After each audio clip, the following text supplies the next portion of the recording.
Hello there, this is Icy Tooney here with another TF2 gameplay video.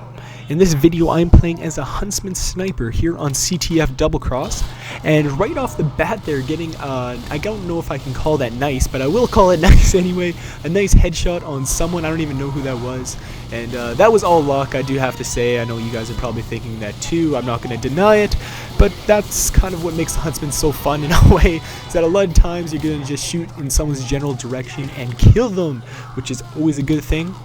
Personally, I don't use the Huntsman too much in games. I do play sniper quite a bit, but that is always with the sniper rifle. The sniper rifle I do find is a lot more useful if you are good at it, because it's a lot easier to be consistent with headshots. I find that you can get shots off a lot quicker, like in a Huntsman versus sniper battle, or a sniper rifle battle, I guess. The sniper... it's kind of hard to word this. The sniper using the sniper rifle is probably going to win over the Huntsman sniper. So that's usually going to be the case most of the time, but the Huntsman does have its good areas, one of which are mid-range. So if like a scout decides to jump at you or a soldier decides to jump at you, it's a lot easier to defend yourself with the Huntsman than it is with a sniper rifle, as I fall to a miserable death. There was actually a double revenge, and I hate double revenges. I know a lot of you probably know I am a bit of a domination whore, meaning I love my dominations on other people. If there was one thing I was a little bit, I wouldn't say obsessed about, but I think obsessed is too harsh of a word. But something I do take into account is how many dominations I have in a game. It is fun to do that, and double revenges aren't fun, but watching a pyro air blast some people over a bridge is always fun, so now I'm happy again, yay. Doublecross is a pretty cool map. I think it looks very nice, and it's one of the better capture the flag maps, I do believe. I don't play capture the flag too often. I find it's a game mode that is fun sometimes, but I think there are a few flaws in TF2 with the game mode, one being the fact that engineers are so valuable in this game. Like, I would trade 4 Huntsman snipers for 1 engineer who guards our intelligence, even if he just slams his wrench on his level 3 sentry gun all the time. But things like that make capture the flag a little bit unbalanced at times, but again, it can still be a lot of fun. It's always fun to kill people, and when you do capture the intelligence, it is always satisfying. For the sniper himself, it is a great map, Doublecross. It's very open, it's actually very flat as well, which is always good for the sniper, especially on the top and bottom bridge. And for the Huntsman sniper especially, it's actually pretty easy to spam on the bridge and kill a few people like I did at the start of the round. So I actually have to say this is probably one of the best maps for the Huntsman sniper. If you are new to the weapon or anything, I do encourage you guys to play on this map. And yeah, just it looks cool, and if I am going to play capture the flag, it's usually going to be on Doublecross.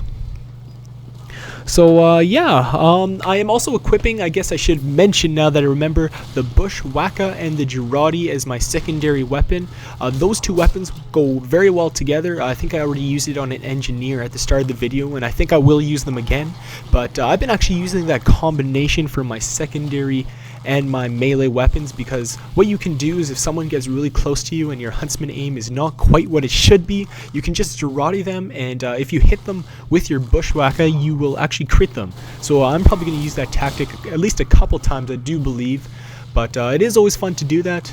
And for right now, I'm actually kind of roaming around the enemy's battlements here, and I'm going to take a little bit of a backdoor route to the intelligence, and oh no, there is a heavy there to spoil my day. And you can see how, I guess, suspect my Huntsman aiming can be, but going behind the post kind of to protect myself a little bit, I was able to Huntsman arrow that heavy in the head, but now I'm going to take out my Bushwhacker with my Girardi and finish off the scout. So kind of a good little combination there, and now I have the intelligence, which is always a good thing on the capture the flag maps, obviously. And now you are going to witness fail moment number 1 in this video. There are actually a couple fail moments, and some of you might already know what that's going to be with me going down this bottom bridge. So I'm going to be looking back, oh, no one's there, and I am actually going to be shot off the bottom bridge by a demo man. And if you don't know what that means, when you are carrying the intelligence, you can see my little plea on the little chat screen there, no! And that's because the intelligence now goes all the way back to their base. So usually if you were to die just regularly, the intelligence will be on the ground, and then you can just like ask a scout to pick it up and they'll be able to bring it back very quickly. But all of that is for naught. I was unable to do that, so that was just not a good play by me. We'll just leave it at that, but stuff like that does happen. So right now it is actually 3-1 for the enemy team, so I do have to be a little bit more defensive here, even though I am pushing up a little bit, but the game is to 4, and I do take note of that as there is a sniper on the battlement, something that you always have to watch out for. Snipers are a great nuisance if you are playing any other class, even I guess as a Huntsman sniper you have to watch out for other snipers, but it's something you should always look for. And I was actually being a little paranoid there. I saw that I saw that sniper stuck to the wall, and I kept thinking that he was actually real and alive, but that was not the case, obviously. So now you can see my struggles with the depth perception of the Huntsman, and instead I was like, hey, just screw it, let's throw some Girardi and show off my mad melee skills, because those are a lot more consistent for me, I do have to say. But right now, again, taking the back route, and if you do want to capture the flag on Doublecross, this is probably your best bet, is to go around in the sewers, and then either go across their battlements or straight to their intelligence, because going through that garage, as you can see right here, a lot of people like to kind of just chill around there, so it might not be easiest.